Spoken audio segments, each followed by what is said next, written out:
Hey everyone, Camfrey 15 back with you guys, and I'm here for another review. And I just got done seeing what's on my shirt of Spider-Man Far From Home. May not be the logo of Spider-Man as it is today, but hey, I'm still wearing a Spider-Man shirt. But here is my non-spoiler and spoiler review. If this is your first time watching my movie reviews on new movies that has come out, what I generally do is I make a just generally talk about non-spoilers, what I thought about the movie in a non-spoiler way, and then later into the video I get into spoilers and big plot points of the movie and stuff like that. And then to cap off the video, I'll basically give my rating and my thoughts on really my closing thoughts on the movie. So yeah, so here we go. Spider-Man: Far From Home. I remember when this trailer released last year, and this is way before Endgame came out. I was like, I can't wait to get another Spider-Man movie. Now, the first trailer they gave us, it didn't give us much to go off of because they didn't want to give spoilers away for Avengers Endgame. And if they had given away the spoilers for Endgame, and there would have been no point in seeing Endgame. But until really after the Endgame movie was basically airing around in theaters, that's when we got an official trailer, like a week after, or at least 2 weeks after the movie was done, or was like, after the Endgame was done, was really where there was a lot of people who already had seen Endgame.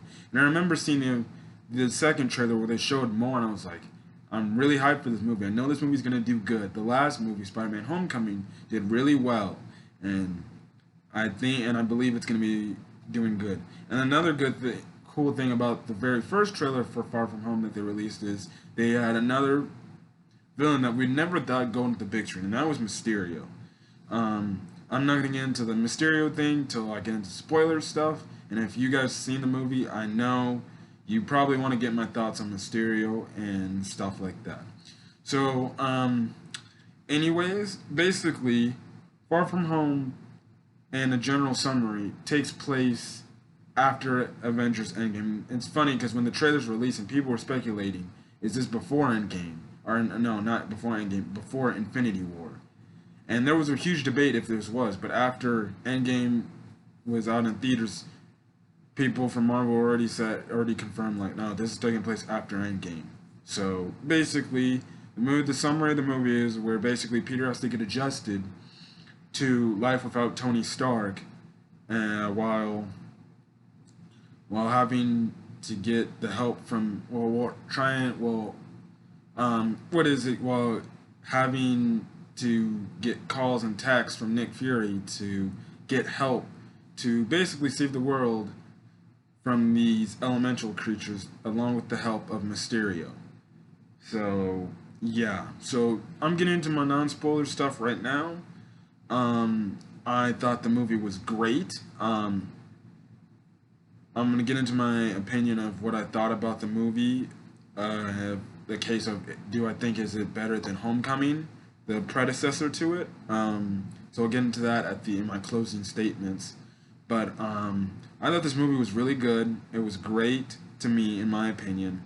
I had a blast watching this, and it's just, man, it had me from lefts and rights and stuff like that. And it's like, geez Louise. And it was just really good. I just enjoyed watching this movie from beginning to end. There was not a part in this movie where I genuinely felt like I was getting bored or anything. I was really interested in the story and how it was going and stuff like that. And it was also good to see all the certain landmarks in other countries, because Spider-Man is really associated with New York stuff, and really Spider-Man's only in New York probably about really 5% of the film, which, yeah. Otherwise, the rest of the part is he's in Europe, and it was good about that, and because it and some people saw it a little bit as an issue that, oh, he's not in New York, so it's not as Spider-Man like. Because I saw a non-spoiler review talk about that, and I'm like, well, it's still Spider-Man. He's still swinging around, saving the day, and it didn't really bother me that he's in a different country. Now, I'd oppose now future stories be back in New York because, especially what happens in the end credit scenes and stuff like that. So yeah. Characters, I liked all of them. I did not find a character where I really did not hate. I liked Tom Holland's character again, and he's making the case in this film again why he is, I think, the definitive version of Spider-Man, in my opinion. It may not be in yours, but in my opinion, I think he's the best Spider-Man in the entire time there's been Spider-Man movies. I think he's the best, and I can't wait to see what he does next in another performance as Spider-Man. Zendaya's character, I liked her a lot. I'm not going to talk. I'm going to morally talk about Zendaya's character more in the spoilers part of the review, but I really enjoyed her character, and I love the aspect of her character. Ned, our Jacob Battalion's character Ned, I liked him in this movie. I thought he was still funny like he was in the first one. Not as much in this film. Or what I'm trying to say is he wasn't in this film as much as he was in Homecoming. This film was morely tied around really Peter, Mysterio, and really Zendaya, with Zendaya's character or MJ's character to be the case. So yeah, but other than that, all the other side characters in this film were great.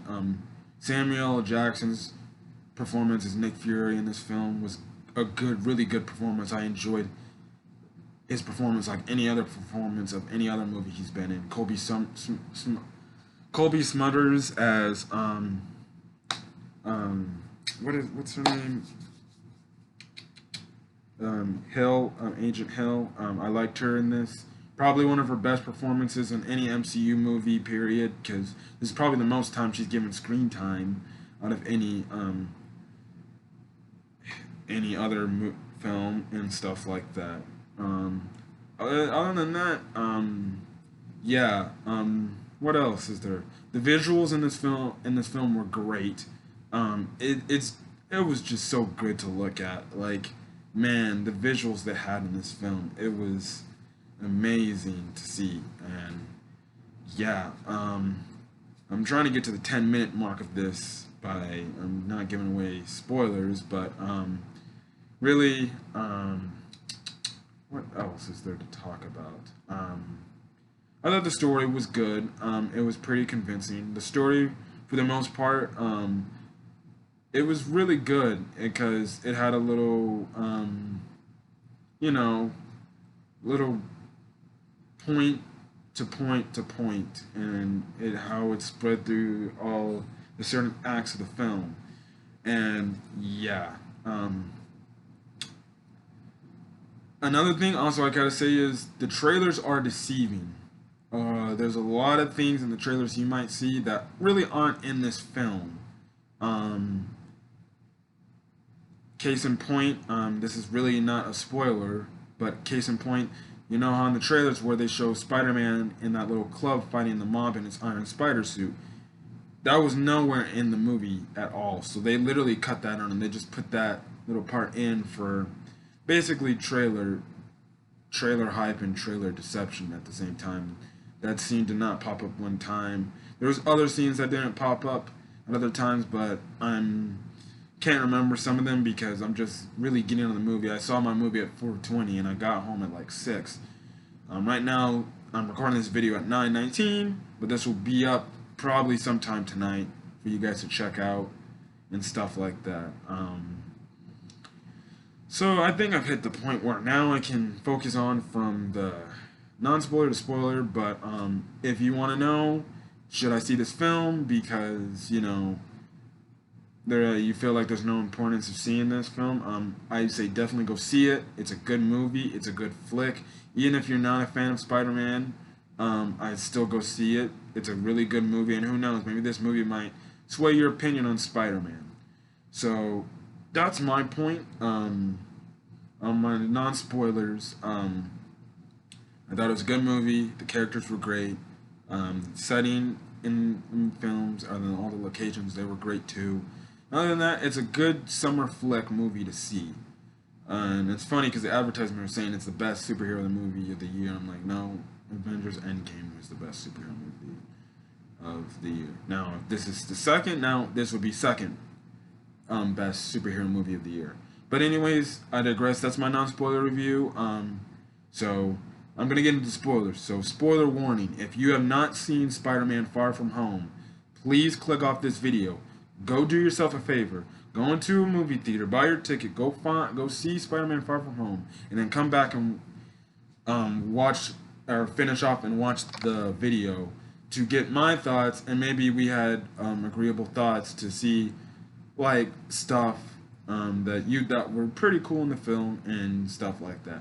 So literally, this is now the time to click off. So if you haven't clicked off and you don't care, your problem, and if you want to be spoiled, go right ahead.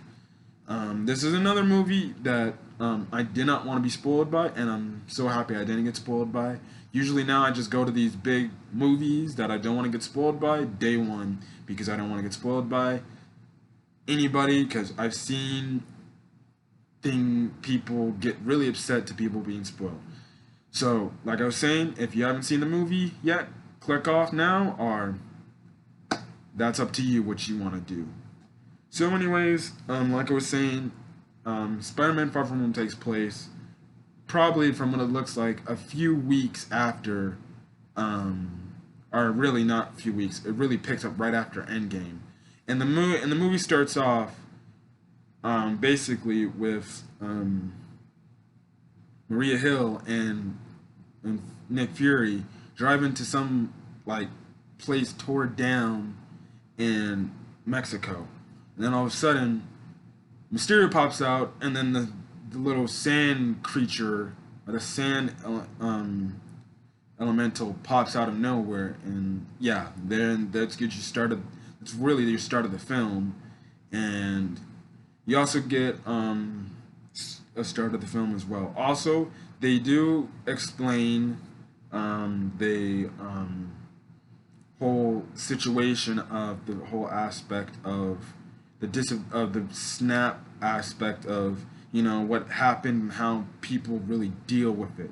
So basically, in the movie, the first part of the movie, they do the little like news scene, you know, the little news, like the news little TV show they did from Homecoming, where they had Betty Brant and that one other kid on there doing the news show.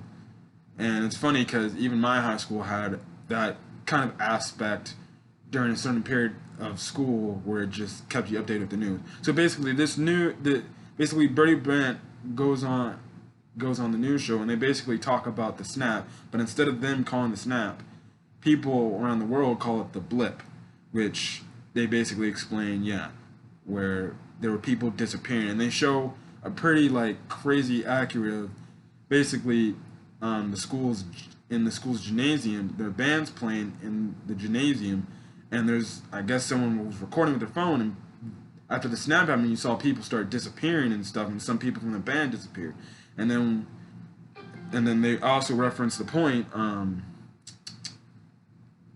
They also reference the point of the fact that when basically Hulk snapped the finger back to bring people back, it was like a basketball game going on, and then the band that were dusted away, they basically came back midway through that basketball game. And it just showed that, okay, so the people who were snapped there to begin with in the same areas magically just come back and pop up.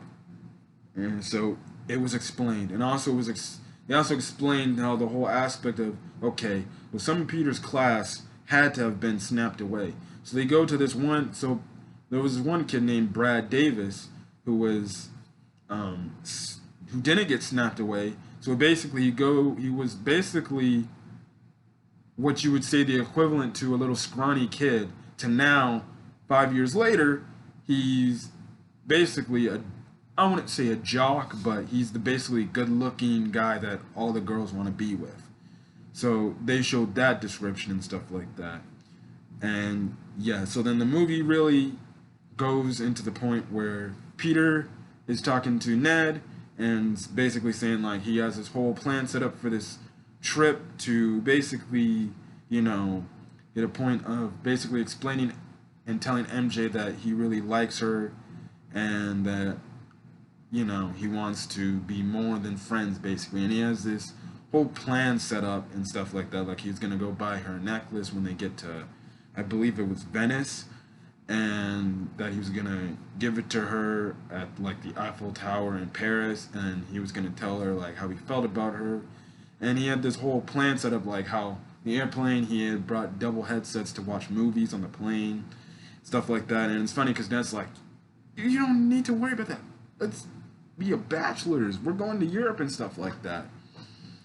So the movie later cuts to them getting on the airplane. And I gotta say, there was a lot of funny comedy in this. So I really, really thought this movie was really funny. I've heard another reviewer say like not all the jokes hit. To me, I think the jokes are in it's in your demographic. For me, all the jokes for me hit. Now I don't know about you. You may like certain jokes and you may not. That's just my opinion. I thought all the jokes hit, and I laughed at almost every funny thing they did in this film. So, really, they get on the plane, and what is it? It became the new. It became the new norm of the fact that, you know, how would I say this? Peter's trying to shoot a shot at MJ, and basically he's like telling Ned to help him out to get a chance to sit right next to her in the plane. So basically Ned comes up with a whole static formula of the fact that you know, Peter has allergies to this grandma sitting in front of them with perfume. And because of it, the teacher kind of screws the entire plan and basically makes Peter sit with him, while MJ actually goes sits with Brad Davis, the character. And the funny thing is, I found him more, and with the Brad Davis character, he was more of a human school antagonist to Peter instead of what Flash Thompson should have been. So basically, they kind of really moved Flash Thompson to the side. And Flash Thompson, even though he had a bigger role in Homecoming, he's kind of not in this movie as much. He's just kind of there, to be honest. And he's just really more of a side character than he was in the first one, where in some cases he was still a side character, but he was there a lot more. Brad Davis basically takes the role of the human antagonist side of Peter, where he's basically trying to shoot his shot at MJ because he likes her as well. And basically the crazy thing is, he has the same double headset to watch movies with MJ, so he does the same exact thing. And basically, because of the whole action, Peter sits with the teacher, MJ sits with Brad, and Ned sits with Betty. So, and it's funny, and so well, actually, let me talk about it, but I'm not going to try to talk about everything in this film, like break it down word by word. I'm going to skip some things over the section. But, yeah, basically, what is it? Ned starts talking to Betty, and Betty's not hearing none of this. Sooner or later, she starts whining, or by the time they get off the end of the plane, basically, like, her and Ned just randomly hook up on the plane. And he basically tells Peter, oh yeah, we were just talking so much, we just, you know, hooked up. So, basically, now Betty and Ned are a thing. And also to go back earlier in the film, which is kind of a big plot point, we all know in the film that Peter wants to just enjoy his trip and basically try to hang out with the girl he really likes. So it's late in the first part of the film, basically Nick Fury trying to call him, and basically Abby's like, don't ghost Nick Fury at all. And he's like, whatever, I don't have time for Nick Fury. I'm going on vacation, and I'm going to enjoy my vacation. And it was funny because there was this one part after the part, and this is in the little homeless shelter, which I think they're taking some elements also. The homeless shelter, I took that out of the elements of the Spider-Man PS4 game because in the Spider-Man PS4 game, Aunt May, some kind of really ran the homeless shelter. So I'm wondering if they're gonna run the same. I'm wondering if they're gonna have Marissa Tomei's character, or Marissa Tomei's Aunt May, do the same thing like they did in the PS4 game of Spider-Man, where she runs the homeless shelter. And really, the homeless shelter is for the people that really who were snapped away, who lost their housing because other people kind of moved into their houses and stuff like that. And yeah, that's really crazy. And then there was this one scene where there's these reporters which were trying to talk to Spider-Man, and Spider-Man was just getting overwhelmed with the question because so many people were asking, like, are you going to live up to Iron Man? Are you going to be better than Iron Man? Are you going to be the next Iron Man? Yada, yada, yada. And then it's like he just, just basically swung out. And this is the whole aspect of the movie, where the fact is that Peter has to realize now that Iron Man's gone, and now he has to step up and be basically a real hero, the hero that we've seen in the comics taking down big villains in the comics and stuff like that. So he has to be that type of hero. So basically, they're in the teams. Peter's class is in Venice. Peter eventually buys the little necklace he was gonna buy for MJ and stuff like that. So basically, in Venice, Peter and MJ run into each other again, and basically they're walking, and eventually, you guys all remember from the one clip where the water elemental shows up, and then stuff like that, and then things happen. There's actually a lot more that happens in that scene than what they show in the clip. Like there's different cutaways in the clip that there's some parts in the clip that they had that are somewhat taken out of this movie and stuff like that. And it was a really pretty cool little mini battle because it then turned from a battle between Mysterio and the Water Elemental to a little chase sequence where Peter's basically stopping debris and, stuff like that, and basically saving the town.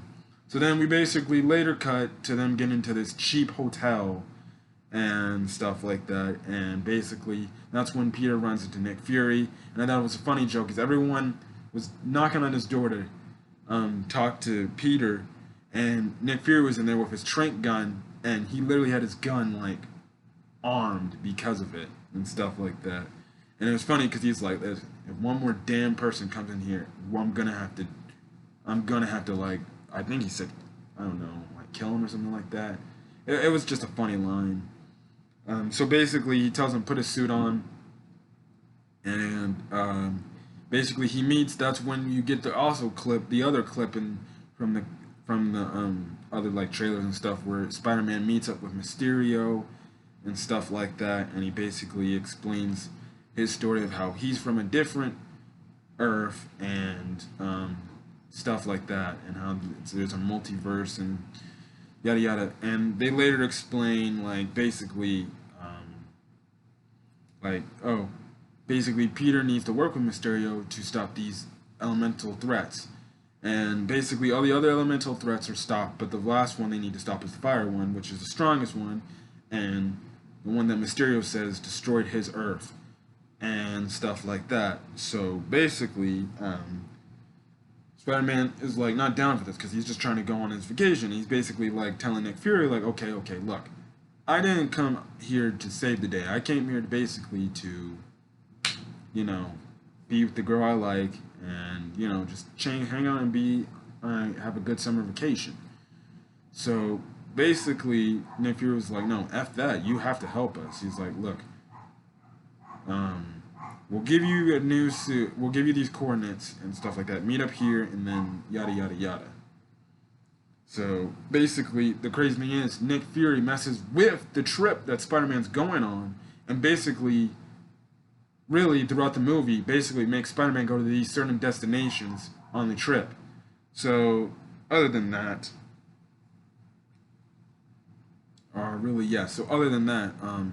basically, after he goes back to the hotel and they're ready to leave, basically they go on a bus that is run by one of Nick Fury's guys, and it's when the Spider-Man's like, great, Nick Fury hijacked my trip now.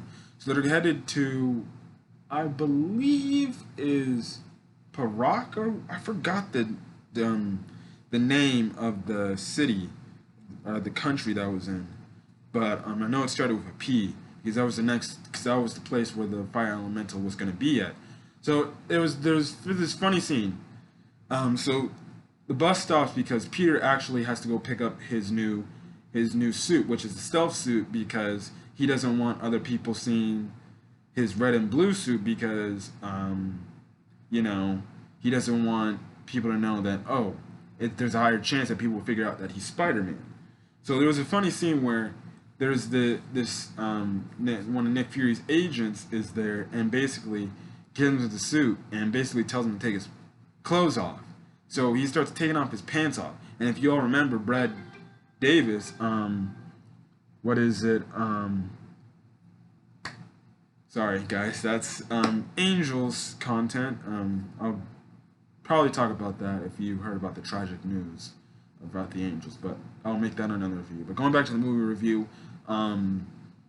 basically Brad Davis walks in on when Peter's basically taking his clothes off next to this basically hot agent, and he's like, oh, what the heck are you doing? And he takes a picture of that that Peter has his pants off next to basically the agent, and basically Peter goes outside and basically telling him like, yo, he's like, come on, man. And he's like, that's basically where Brad admits that he has feelings for MJ too, and he knows that Peter has feelings for MJ too, and that he's going to show her the picture. So when they get back on the bus, I forgot to say this, but Nick Fury actually hands Peter the glasses that Tony wanted him to have. So basically, now this new AI is called Edith. So basically, Peter puts the glasses on in an attempt to delete the picture on Brad's phone. Basically, how can you say it? He basically calls a strike, like a drone strike, on Brad to basically kill him, and you know, he later has to improvise, and he pulls a fast one to basically save Brad's life. But he later does end up deleting the picture, and when Brad's trying to show MJ, he's like, he thought it was right here, and MJ's like, I don't know what you're talking about, and stuff like that. So basically, they're in this other location, and where basically Spider-Man has to meet up with Mysterio and Nick Fury to stop the fire elemental. Whew. Sorry guys, really tired. But anyways, so basically because of shenanigans, they basically were supposed to go to this carnival, but that's where the fire elemental is going to be. So in order to protect Peter from his friends, they go to this opera house. So this begins the the trope of the whole Peter MJ relationship interaction stuff. And if you were checking out my Spider-Man previous reviews, my Spider-Man marathon reviews of all the past live action films, and if you haven't seen that, go check those out. I was with my friend Denzel.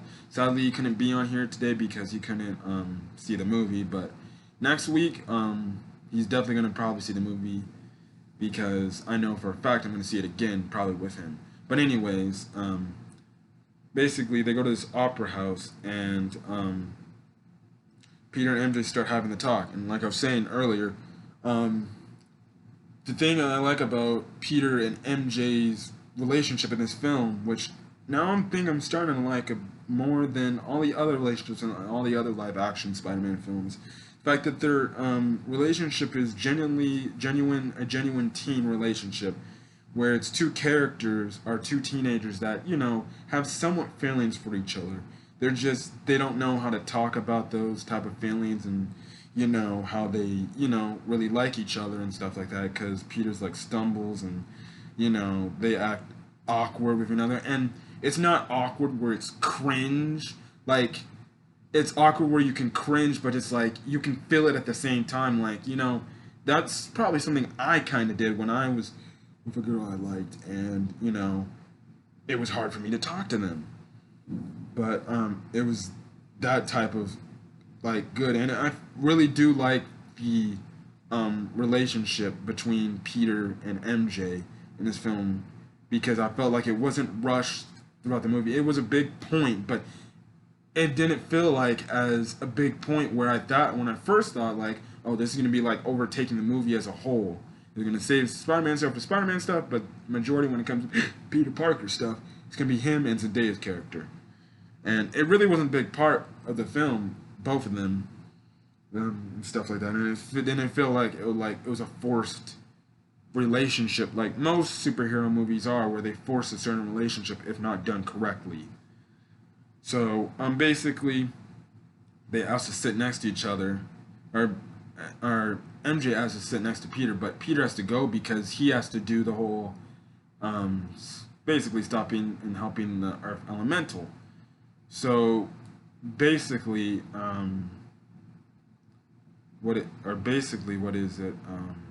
Actually, before that, Nick Fury actually does chew up Peter Parker by saying like, "Look, you're gonna be a hero like Stark says, or what? You're gonna just," and he basically said like, "You're not gonna be listening up to the." I guess Stark was wrong, if what he chose and stuff like that. And Mysterio and him have a little talk on the rooftop, saying stuff like that. And yeah, and the one thing is about Mysterio is,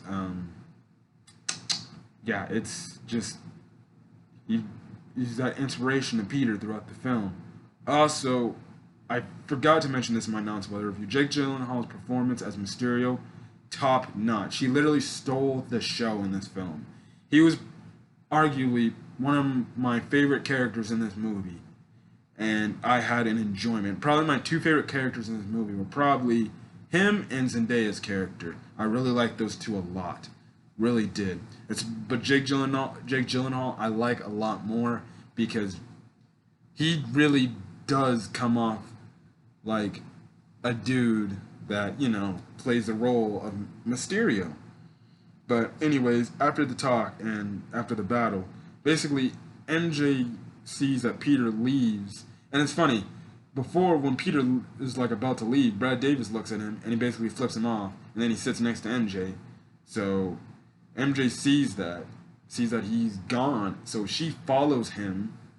And the funny thing is, Betty and Ned or really Betty is like, let's go. Where do you think MJ's going? Let's go follow her because what is it? She might be sneaking out to go to the carnival. And Ned's like, oh no, we shouldn't, because Ned knows that Peter's trying to keep him and his class safe from getting hurt by these elementals. So, but they later go to the carnival and they go on the Ferris wheel, and then that's when all hell breaks loose in the fire elemental rampages. I'm not going to talk much about the battle because the battle of the action scenes were phenomenal in this film. If there was anything I loved about this film were the battles.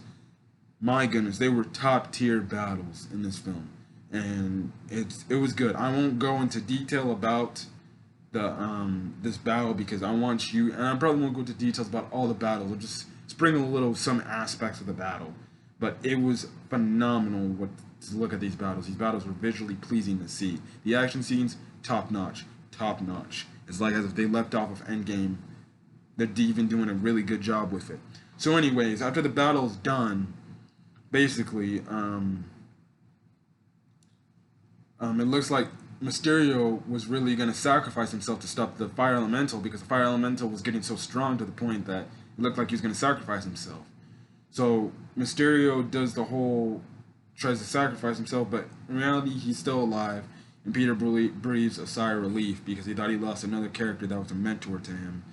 And then that's when Nick Fury basically comes up to Peter and basically says, "Look, I would love you to meet me in Berlin to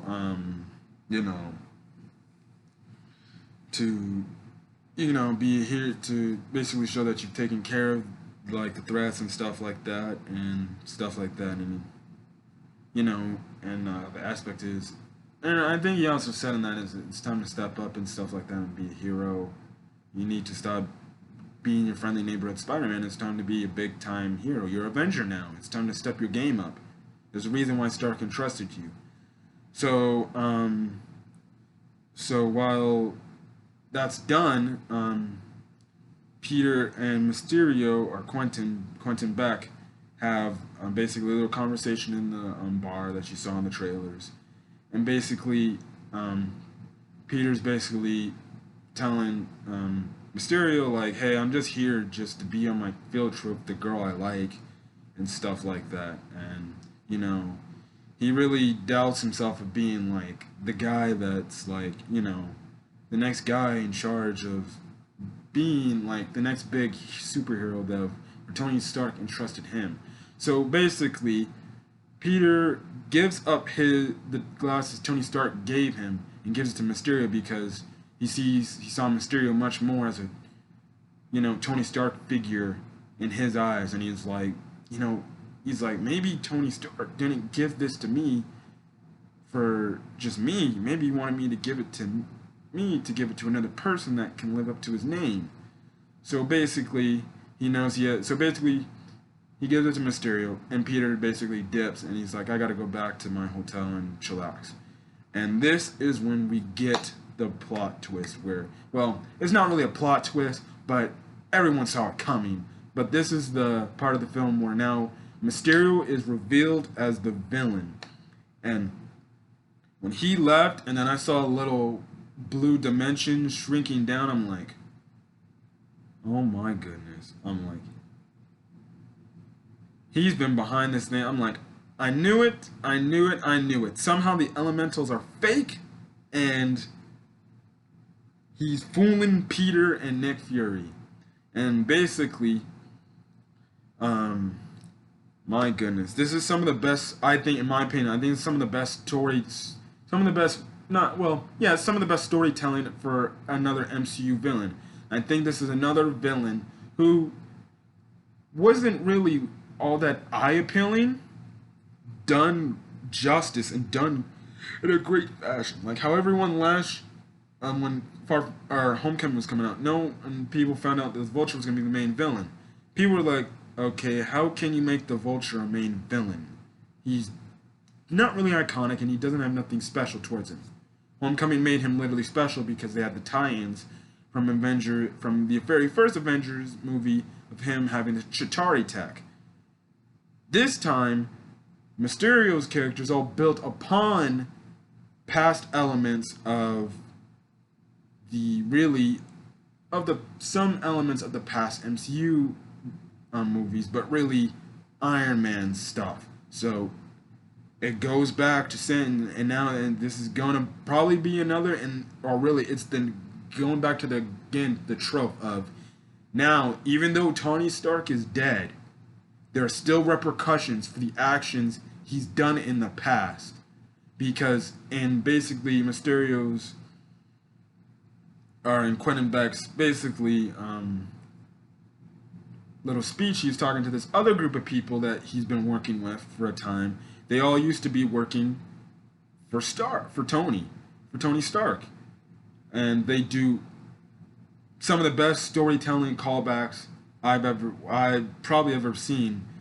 So basically, the whole illusion stuff that Mysterio's doing in this film goes back to what was at the beginning of Captain America Civil War, when basically Tony Stark projected his younger self with his parents and stuff like that, giving a little description at that little in that little conference room.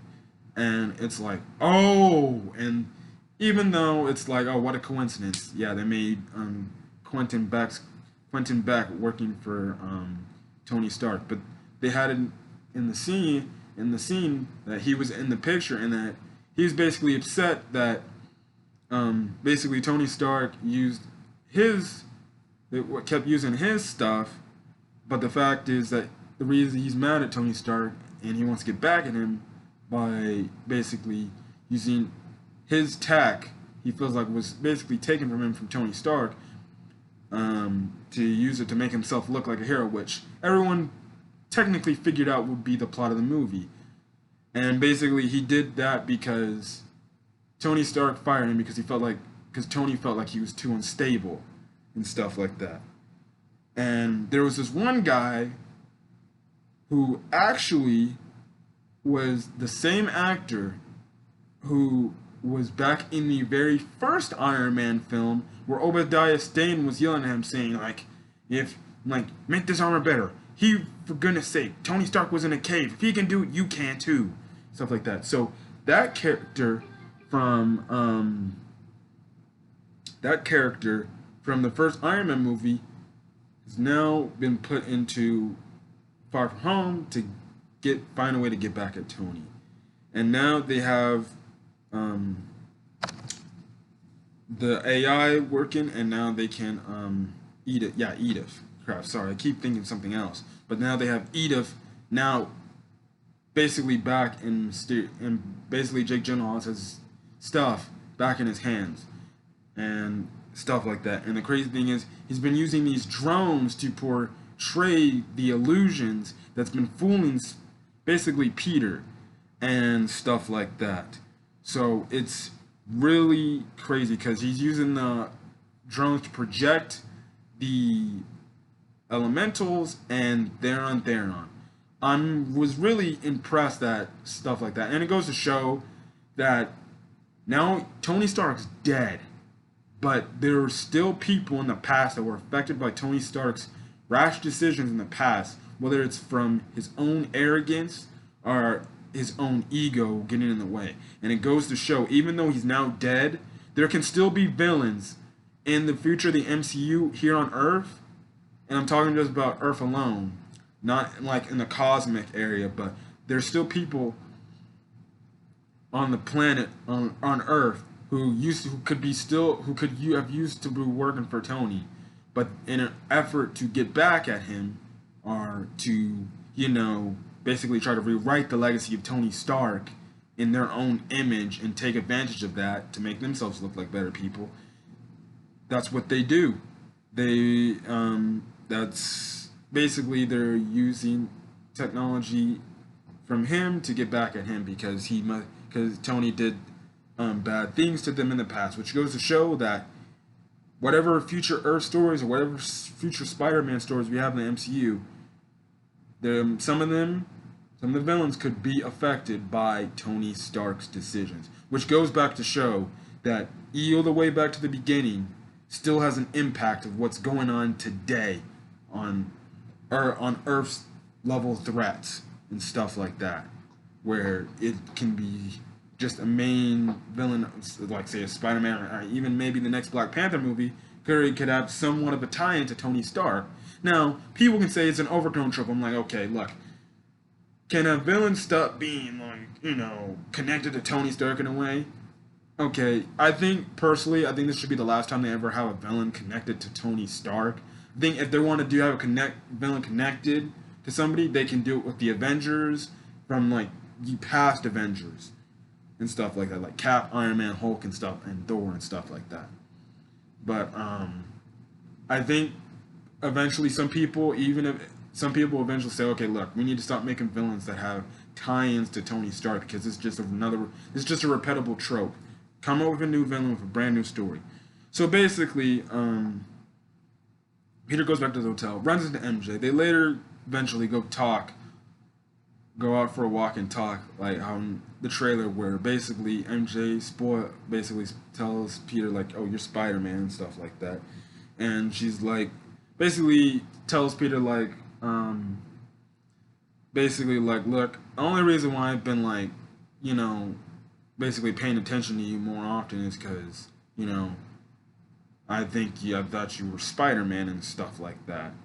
And it really breaks Peter's heart because it feels like he thought like she was only looking at him and paying attention to him more because she had feelings for him. And it's a little heartbreaking scene. And all of a sudden, after a few dialogues between the two, we get this little pop-up illusion from Mysterio where it shows the fact that Mysterio is planning his next attack, and Peter and MJ see it, and basically Peter comes to realize and puts two and two together to realize that Mysterio's been fooling him and Nick Fury all along. And that's only because, and MJ and only MJ got that, or they only got that information because during the battle of the fire elemental, one of the drones were taken out.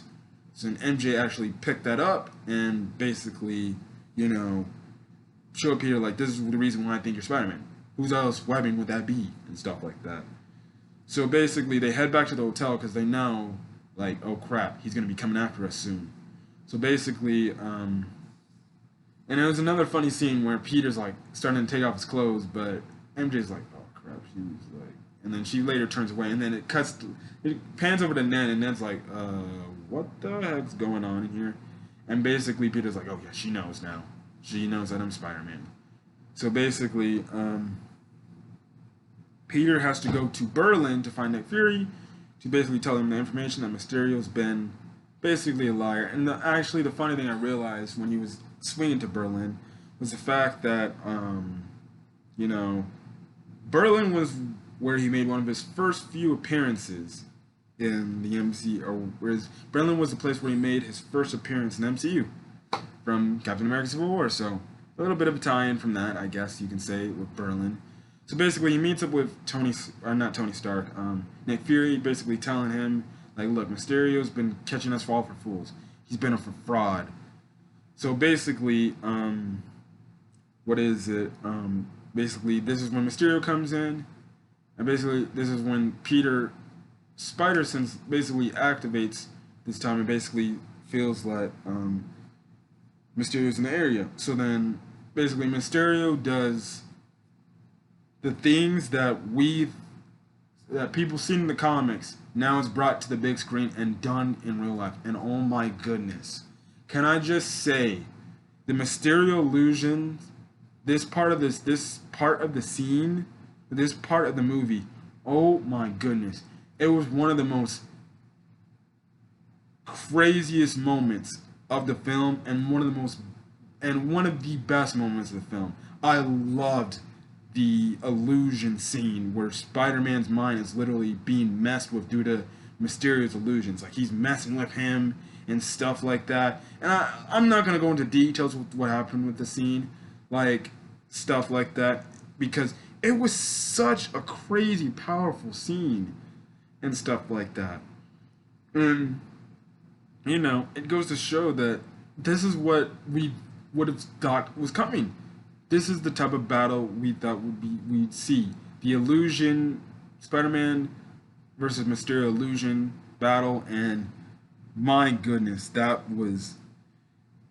looked great. It's one of the reasons why I'm gonna go see the movie again, because that scene was probably, I think, in my opinion, and I loved all the other parts in the movie, especially the final climax, but I think this by far was probably my favorite part of the film, because it was like, oh my goodness, he's really messing with this dude's psyche, because even he got basically Spider-Man backing off, running away and stuff like that, because, you know, he's messing with him. And the crazy thing, this is all confined in a little building area and stuff like that, and it's just, it was phenomenal. And they have the little trope where Peter has his mind messed up when basically Mysterio is like basically holding on to MJ, and they do the whole trope where it's like, oh, you know, he's gonna kill the love interest and stuff like that, and he's like, MJ and stuff like that. And, you know, it was really a phenomenal scene. Now, I thought in the illusion scene they would do, well, in the illusion scene they did in essence bring back Iron Man for like, but as really like a zombie type of character to mess with Spider-Man's mind. But I really thought they would have like Robert Downey Jr. being in a role where he's like actually talking to him, be like, to mess with him and stuff like that.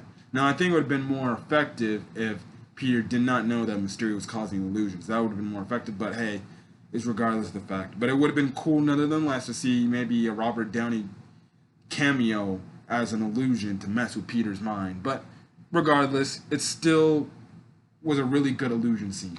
So basically, because of these drones and stuff that are making the illusions and stuff like that, basically Mysterio is not really wearing his costume. He's basically just wearing this, like, basically how in behind the scenes, like, they're wearing like the CGI costume but he has like an actual like freaking fishbowl on his head while doing it. But that's how he is able to do the whole eat of stuff and stuff from his little helmet. So basically, Mysterio is using illusions to basically get the upper hand on Spider-Man, but at the same time, when you take the illusions away, he's just a regular dude. Really, that's what Mysterio is. He's just a regular guy who uses illusions and tricks Spider-Man throughout whatever thing he's been in. Which makes, honestly, one of the most interesting villains in Spider-Man's Rogue Gallery. The fact that it's just a regular dude, but the fact that he's doing like special effects features and stuff like that, and he's a master of illusions. Yeah. So basically, Mysterio's like, look, I'm gonna kill your friends now. Now that other stuff. So basically, he lures Spider-Man into the train tracks without knowing it, and Spider-Man gets hit by this train. Now, the hell Spider-Man survived from this fast-moving train hit? I don't know, but he's a superhero that's nevertheless. And then two, the fact that Jesus, he didn't like, I don't know, like break a bone or something, or like had to do something. I guess was a little like you should have got really wrecked if getting hit by a train like going that fast. And so basically, Mysterio goes off to London to basically trick Nick Fury again and basically kill off Peter's friends because they know he not Peter's friends. Or Peter's friends knows that Mysterio's a fake. So it goes back to the common trope where Mysterio thinks Spider-Man's dead, but he's really not. So Spider-Man later eventually gets onto the train but passes out. He later wakes up in a jail and stuff like that. So he later gets in contact with Happy, tells him where he's at, and basically they have a little emotional scene about like, you know, how Peter doesn't understand the fact that, you know, Tony always wanted him. And this is the part where, you know, this is a coming of age part where where Peter now realizes what he has to do, and that's he has to be a hero. He has to step up. He has to be Spider-Man.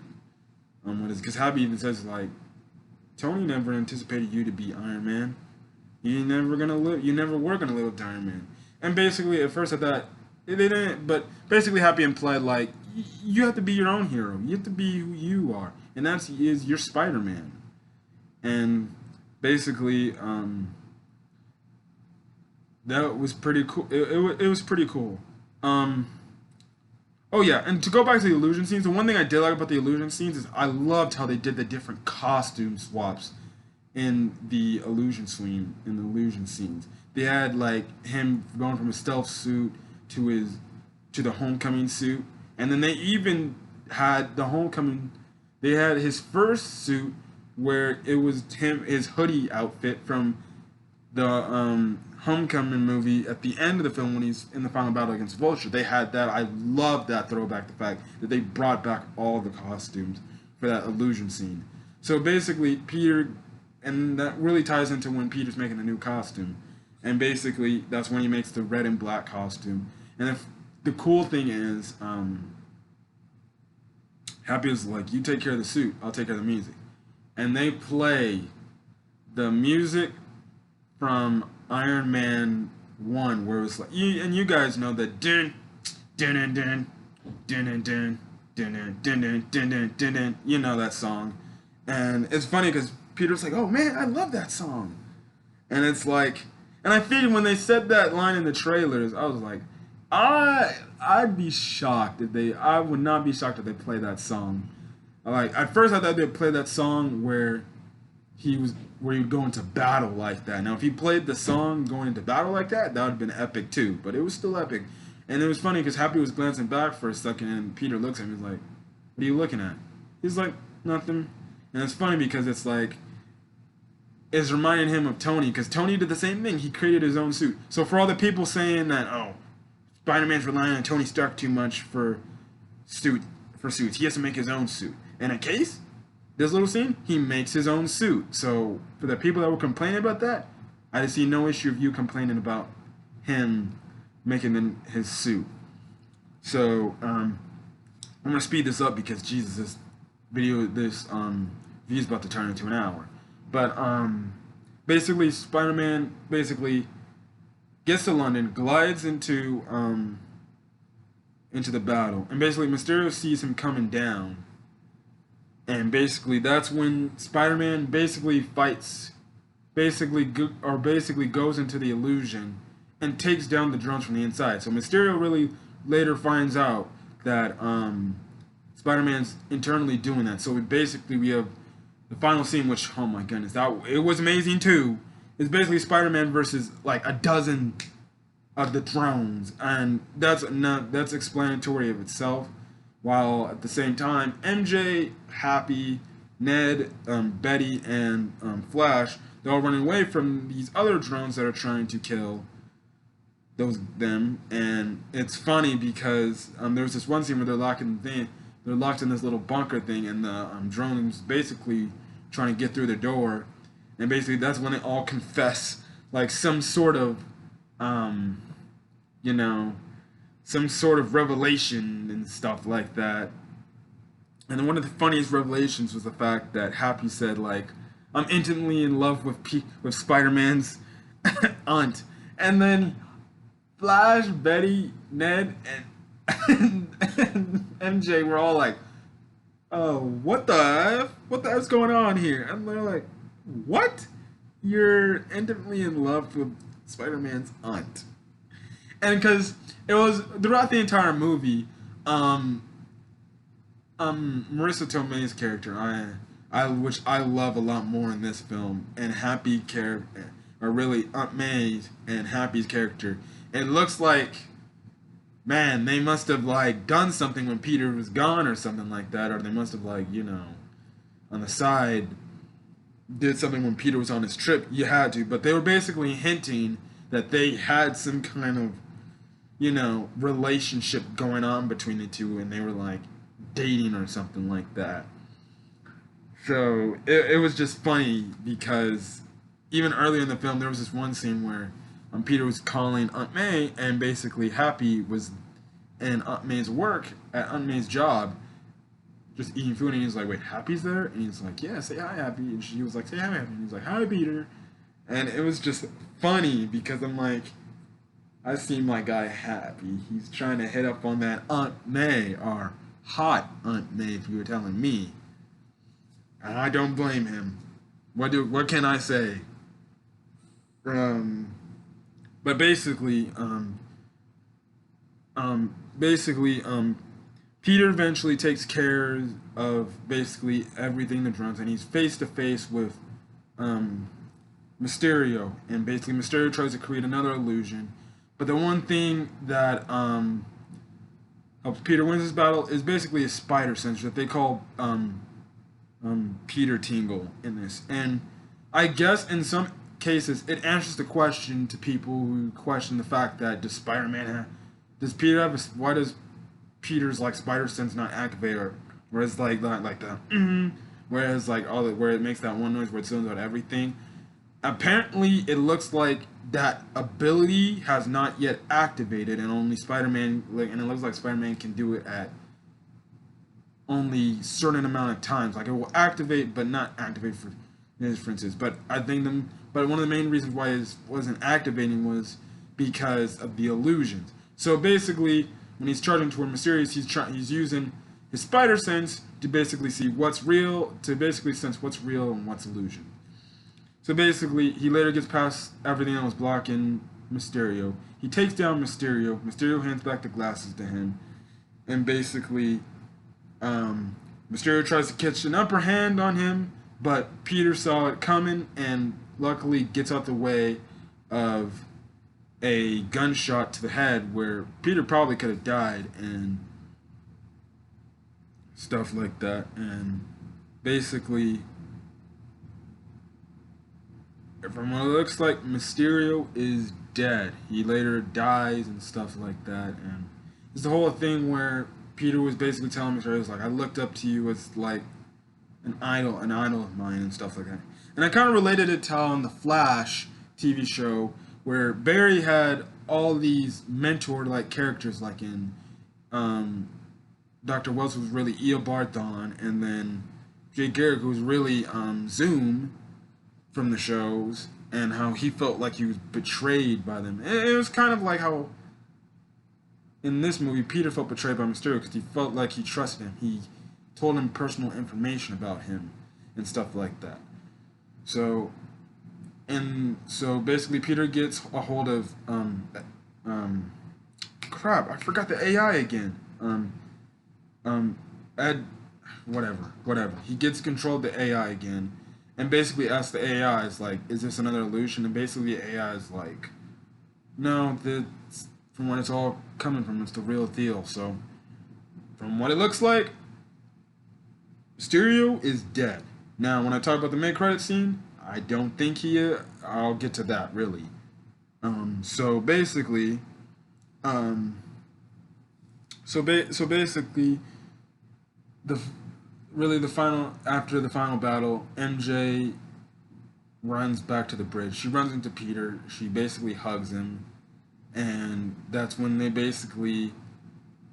she shows Peter like, oh, I got your necklace, but it was actually all shattered and broken. He's like, oh crap, I really was gonna give that to you and tell you like and then they have the basically love interest superhero kiss moment, and it was a nice awkward kiss and stuff like that, because I think they like did the whole awkward, they did the whole like mwah back off kiss, and then I think Peter did the same thing, and that's when in like 3 seconds they did the whole making out kiss type of thing, and that's when they basically told each other that they really like each other, and they want to be like together and stuff like that, and that's why I liked this relation, because it was actually built up. It wasn't rushed. It wasn't forced.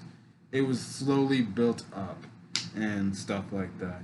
And basically, MJ basically explains to Peter, like, look, what I said earlier about me always being interested in you, because I was always interested in you because you were Spider-Man. No, that's not true. I was mostly interested in you because I just, I like you too, and stuff like that. So it goes to show that MJ really did like Peter. So yeah, so basically they go back to New York. So basically everything's back to Norman, and everything goes back to New York and stuff like that. So the movie ends off with basically Peter, and really before I get to that, basically Peter asks the question to Happy and his aunt, and Aunt May is like, "Are you guys like together?" And basically Aunt May kind of blocks Happy out, because Happy really says like, "Yeah, we're together," but Aunt May is like, no, we're kind of like friends with benefits and stuff like that." So I'm like, "Oh, so you be doing some stuff on the side, but whatever. I don't understand friends with benefits, nor do I care. I think it's weird, but whatever." So, anyways, the movie, like I was saying, the movie ends off with Spider-Man or Peter swinging with Zendaya, and that's how the movie ends off. Now, once we get to the mid-credit scene, it goes off to finish the part where Peter and MJ are swinging, and that's when MJ basically says like, "Okay, I'm never doing this ever again with you," and stuff like that. And also, quick notice, at the end of the film too, when basically Peter and MJ are when Peter runs into Ned and Betty, he's like, "Oh yeah," and Betty's basically like, "Oh, you two are very cute together." And it's like, "Oh, really? Thanks." He's like, and Peter's like, "Oh, thanks, man." And basically, basically Peter said like, "We should all go on a like double date," and Ned's like, "Oh no, we can't because we broke up." And then so it's like, "So you guys got together on the trip, only to break it up at the end." I'm like, "Okay, that's good." So that's okay, pretty strange. But anyways, going back to the mid-credit scene, the mid-credit scene popped me. So yeah, this is spoilers, so I can't give spoiler warnings anymore. But basically, Peter's off to say his goodbyes and swing around and probably save the day. That's when we get breaking news and dun dun dun dun. Oh my goodness! There was little people in my theater because it was such basically early showtime. But oh my goodness, there were people was like oh and stuff like that. And J.K. Simmons, MCU, you done it again. Oh my goodness. They got J.K. Simmons back to play and reprise his role as J. Jonah Jameson. I lost my mind when he came back as J. Jonah Jameson. And I was like, oh my goodness, he's in the MCU now. He can play. Now we have Jameson in the MCU. This is great, and he plays him. Now he doesn't. It's just so glad to hear his voice play play Jameson criticizing Spider-Man again.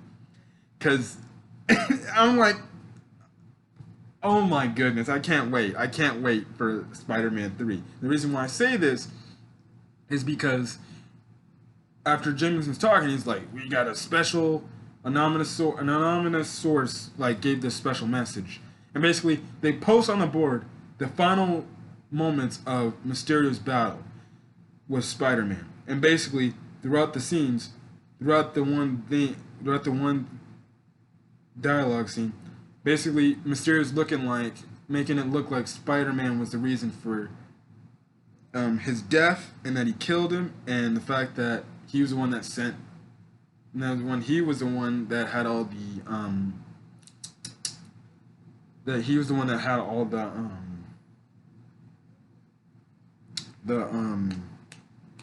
drones, and he says it's a lot, and basically he catches Spider-Man saying the line, execute them all, which in reference back to the scene was basically Spider-Man just saying like with all the robots, just stop doing what you're doing and stuff like that, and it makes him portrayed, and it's making Spider-Man look like portrayed as a bad guy. Now the thing that got me like WTF, like things just got problematic and got real, and this is why I'm saying Spider-Man 3 is going to happen sometime in 2 to 3 years. I think that's when we're gonna get our next Spider-Man film, 2 to 3 years from now. So basically, Mysterio comes up again after Jameson was talking. He comes up again and basically reveals the identity of Spider-Man, saying, "Yeah, I know the identity of Spider-Man. And Spider-Man is Peter Parker." And he puts his face on this Tron, and people, lo and behold, in New York, wherever else in the world, see that Spider-Man is now Peter Parker. So now we got what moment. Now,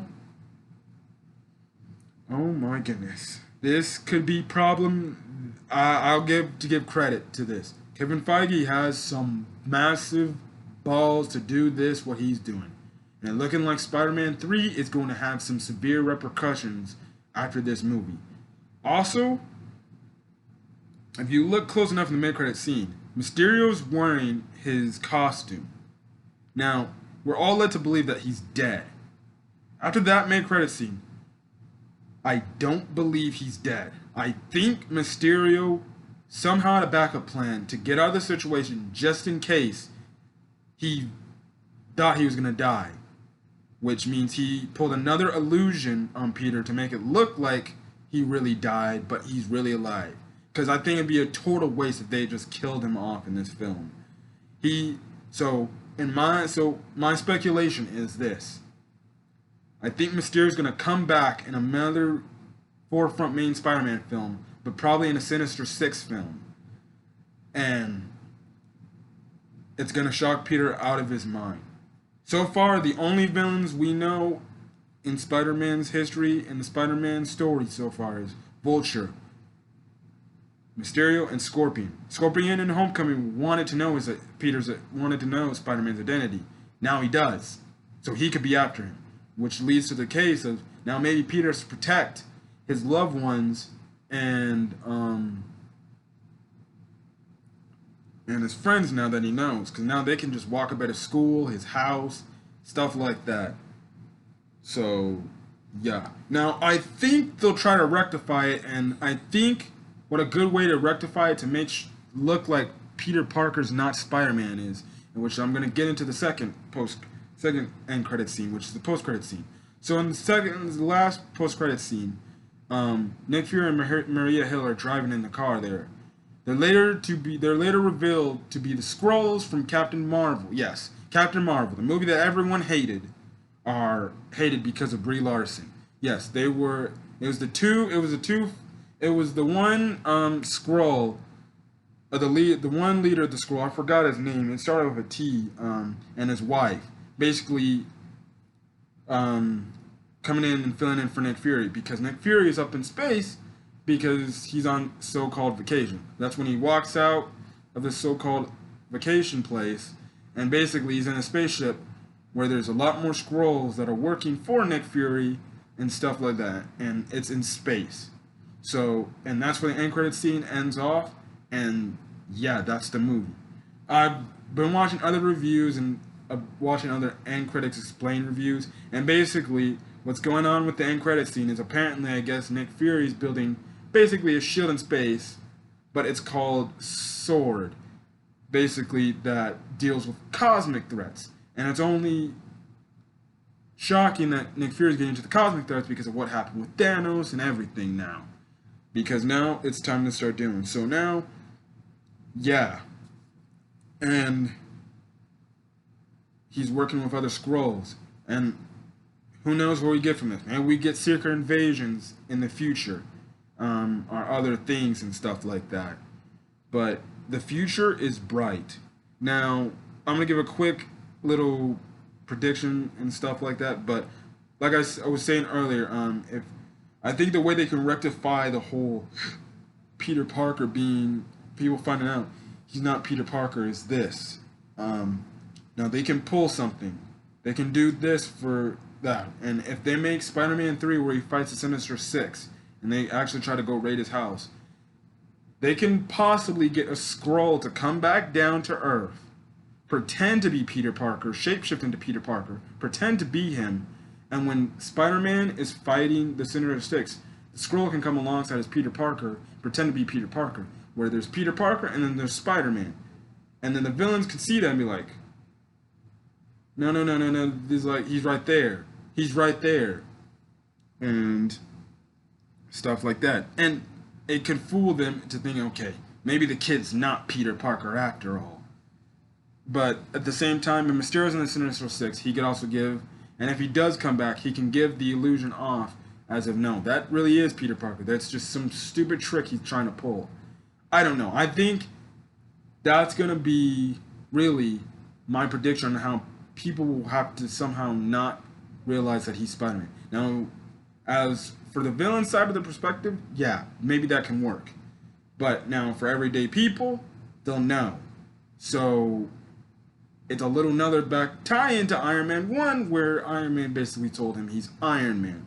So the question is this: will people still come after Peter, which the villains will come after Peter, like how in some cases some villains came after Iron Man once he revealed that he was Iron Man. So, yeah. But also at the same time, now Spider-Man is looking like to be framed as a villain. So, also, Spider-Man 3 probably has to explore the fact how will Spider-Man also gain the reputation of New York back, or really the world back. But we don't know if New York and the world hates Spider-Man. We'll just have to find out. And the next time Spider-Man's in another MCU villain, because they ended it off so cliffhangery to the point you want to know what happens next for Spider-Man's character. And once I saw that, I'm like, Sony and Marvel have to make a new deal now, because if they don't make another deal now, you're leading this. It's such a cliffhanger of a mid-credits scene where you have to do that. And most then definitely, Sony's not stupid. They know they've been making a lot of money off these Spider-Man movies these last two Spider-Man movies, and they'll probably make a big lot of cash off Far From Home. They'd be stupid not to make another agreement. Now, still, I think now the fact that they can do all this stuff and that they re-sign, we can have more Spider-Man stories, and who knows? Maybe we'll get more solo Spider-Man films. Like, heck, maybe we'll get past Spider-Man 3. Maybe we might get Spider-Man 4 or Spider-Man 5 or something like that. I would love to see that and stuff like that. Because it looks like Thor is going to be in another movie and stuff. And it's like, why not? Why not get us another, maybe 4 or 5 Spider-Man solo films? It'd be nice. Another thing, there's no mention of Oscorp in this film, but I feel like Oscorp will be mentioned in due time. It will be mentioned in due time to the MCU. And yeah, I think Spider-Man has a big future in the MCU, and we're gonna have to find out what happens next in his story. But like I said, I don't think we'll get the continuation of Spider-Man's story until either maybe another team-up film or another solo Spider-Man film that will probably be like 2 to 3 years maybe down in the road. Now, we don't know how can you say, the next phase, for the phase of movies for Phase 4. But I think we'll get a Spider-Man movie in Phase 4, but not till probably later, like probably end of Phase 4, which is, like I said, maybe 2 to 3 years from now. I think that's when we're going to get Spider-Man 3. Or maybe they can call it Spider-Man Sinister 6. Now, personally, they would have to set up other villains to do Sinister 6, but we'll have to see in due time. We'll have to see that in due time. Because if they do Sinister 6, that'd be the first movie where there would be 6 different villains Spider-Mans to fight. And I think that would be a good movie. They tried to set up Sinister 6 in the Amazing Spider-Man franchise. I like the fact that they're trying to set this up right now. And they're trying to set up in pieces. Who knows? Maybe we might get 7 solo Spider-Man movies, and then the 7th one, we get Sinister 6. But, yeah. So, anyways, my closing thoughts on the film. I thought this film was great. If you haven't seen it, you obviously have to see it. This movie's great. This movie's great. I had no issues with the movie whatsoever. I loved Mysterio's portrayal. He's honestly now up there with one of the more best MCU villains. If you disagree, that's your opinion. It's personally mine. I think Mysterio is one of the best MCU villains in the MCU. And it's another villain that didn't look good on paper, but was done justice and was done right, and it looks really good. And you know what? I hope Mysterio isn't dead. I hope he comes back, because I love his illusion scenes, and I hope we get more illusion scenes with him if we get a Sinister 6 movie and stuff like that. So anyways, going into my ratings, really, since I thought the movie was good, I'm not going to give it perfect. There was still some issues, but I'll give this a 9 out of 10. I thought this movie was good. I like the relationship between Peter and MJ. I like the whole coming of age, advanced story of Spider-Man, realizing like now he's got to step up and be the hero, be the main dude on Earth, the main go-to hero on Earth, where it's like, all right, the Avengers are gone. Who's the next hero that can save the day? It's got to be Spider-Man. So, yeah. So I give this movie a 9 out of 10. I like the characters. All the characters are good. Zendaya's character was good. Jake Gyllenhaal's character blew the roof off. He was amazing in this film. And I hope, like I said, Mysterio isn't dead. Because I would love to see Jake Gyllenhaal reprise his role as Mysterio, because he did a phenomenal job. And like I said, Zendaya's role, I really did love the chemistry. And it's funny, because even in the interviews, you can tell the chemistry between Zendaya and Tom Holland are really, really good. They're really good. They have great chemistry, and I like that. And I can't wait to see how their relationship evolves in the future films, stuff like that. So we're just going to have to find out with what's going on in the next story for Spider-Man. But as for that, this is the last MCU movie of Phase 3, and this is sadly the last MCU movie of this year.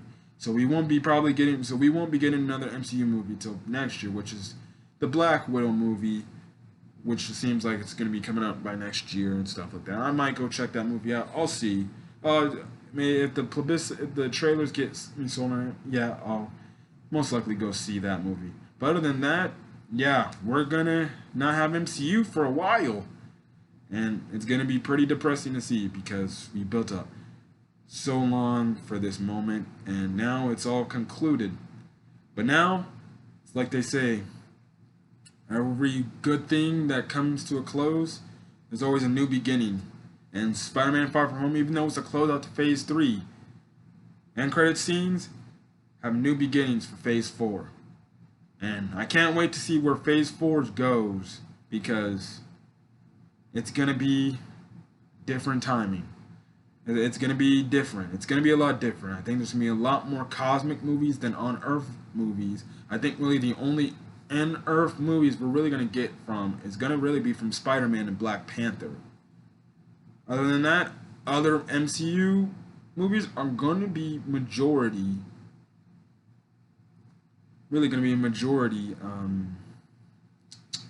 cosmic and in space. So, yeah, that's my review of Spider-Man Far From Home. Again, if you haven't seen this film, please go see this. One of the best films, one of the best MCU movies. And also one more thing before I go off, Far From Home, it's my favorite Spider-Man movie, and you can be saying, oh, come on, that's blasphemous. Isn't Spider-Man 2? In my opinion, I like Spider-Man 2 a lot, but in my opinion, I think Far From Home is better. So my new rankings for Spider-Man movies are Spider-Man Far From Home, Spider-Man Homecoming, Spider-Man 2, Spider-Man,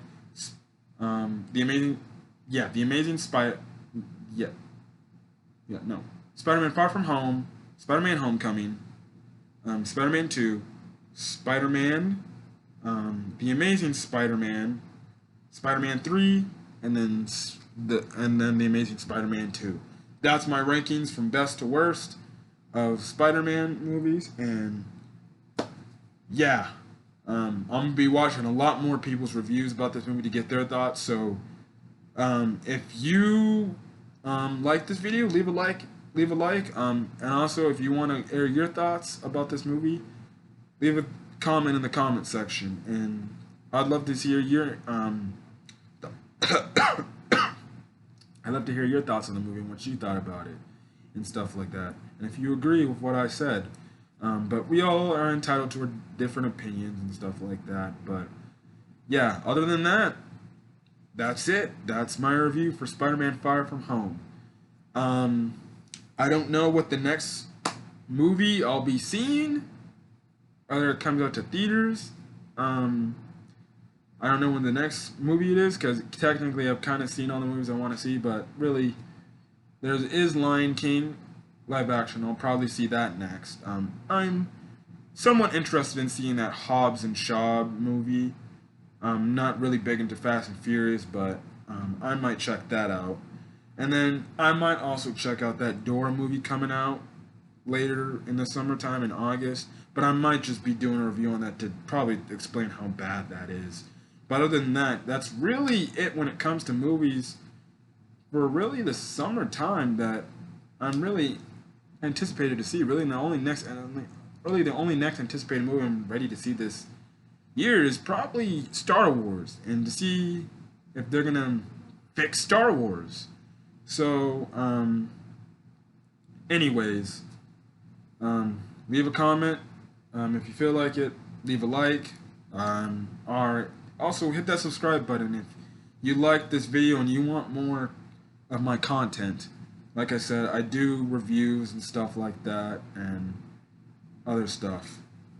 And whether it's TV shows and other movie reviews on other certain movies, and even movies from the past and stuff. And also, I'm going to make another video tomorrow talking about the tragic passing away of Heather Skaggs, who was an Angel Pictures He's an Angels fan. I won't get into much of that. I'll make that video tomorrow and probably upload that as well tomorrow. But you can expect this video to go up tonight, probably late tonight. So if you see it in your subscription box, if you're a subscriber of mine, yeah, check it out. And I can't wait to hear your thoughts. Till next time, guys, this is CamFree15 signing out. You guys have a very good night. And you know, have a swell day or whenever you see this review. Well, till then, see you guys later.